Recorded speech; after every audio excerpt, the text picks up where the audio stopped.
Sebenarnya ya cukup bisa dibilang gitu sih ya.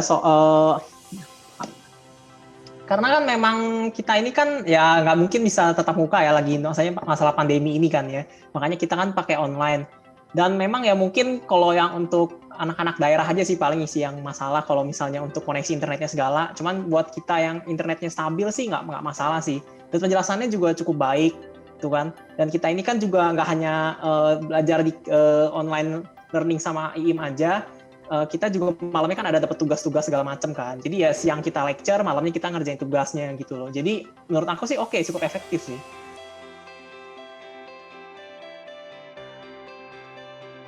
Ya oke sih sebenarnya, karena kan kita tuh dalam bekerja di bank itu kan nggak semua majornya itu berhubungan sama perbankan kan. Kayak contohnya di kita di CPDP Sinarmas ini banyak yang dari major-major di luar akuntansi, manajemen gitu kan. Bahkan kita yang dari major bisnis pun itu mungkin waktu kita graduate itu kita udah nggak ingat sebagian besar pelajarannya. Jadi di sini kita di refresh lagi kan, dan di refresh lagi lalu juga diajarin nggak hanya teori, tapi gimana cara mempraktekkan itu di dalam dunia perbankan gitu kan. Dan yang mengajar juga itu kan Pak Tanto, itu kan sudah pengalaman banget ya di dunia bank ya, apalagi dia juga beliau di corporate banking. Jadi ya dengan kalau kita hanya belajar teori aja, kita kan ya nggak tahu prakteknya gimana, tapi beliau tuh juga ngasih contoh gitu, dan itu yang membuat pelajaran di IIM itu punya value yang lebih dari pelajaran lainnya gitu. Menurut saya sih gitu.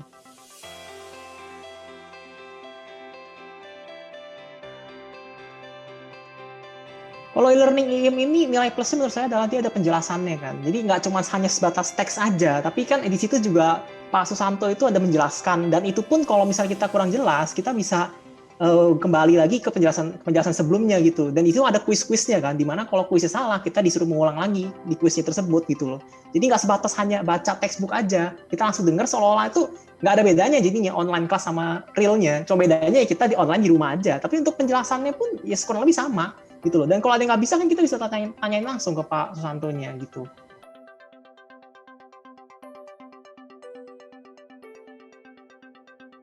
Cukup sih, cukup sebenarnya, cukup jelas ya.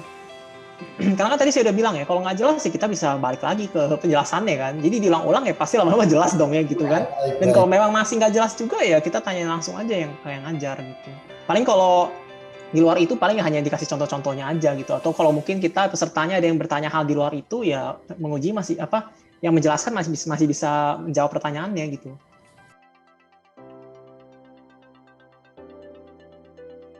Cukup sih, bahkan lebih dari cukup sebenarnya. Karena kan ya mereka memang udah experience banget kan di bidangnya gitu, udah puluhan tahun lah.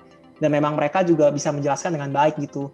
Jadi kayak mereka tuh seolah-olah bukan hanya sebagai udah punya pengalaman aja, tapi mereka juga seolah-olah seperti guru gitu, kayak profesor di kampus. Bedanya cuma mereka udah ada experience aja dalam bidang pekerjaannya gitu.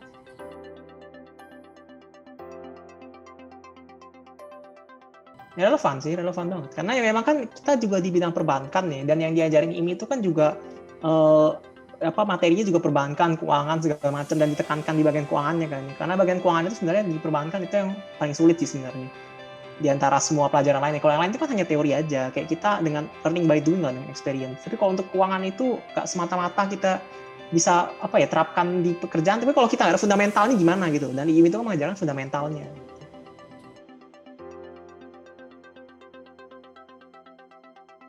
Ya bisa, bisa, bisa. Kalau untuk ke RM, ke analis itu juga masih bisa berhubungan ya gitu ya. Karena kan memang pelajarannya ya seputar AO itu kan udah mencakup hampir semua pekerjaan di bank ya gitu kan. Jadi oke sih, rekomend banget sih menurut aku sebenarnya.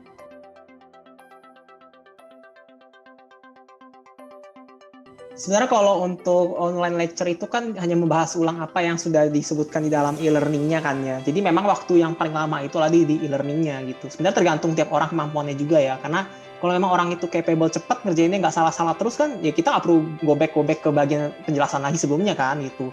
Kalau untuk online lecture ya hanya membahas e-learningnya aja sebenarnya gitu. Jadi dibahas, dan mungkin kalau untuk membahas case-case presentasi kan juga dari online lecture gitu. Jadi lamanya mungkin di situnya aja sih. Durasi cukup, hanya tinggal kita belajar ulang lagi aja, implementasikan di pekerjaan aslinya gitu.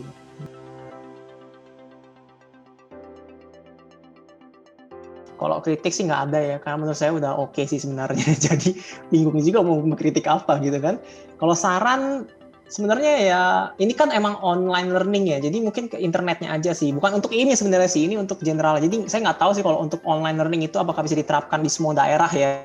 Kalau mungkin daerah ibu kota tuh masih oke lah, masih bisa lah, atau di kota-kota besar. Cuman kalau yang di daerah pinggiran itu kan kayak online learning kurang ini sih ya, kurang bisa memadai buat mereka gitu, karena keterbatasan akses juga kan kalau untuk mereka gitu.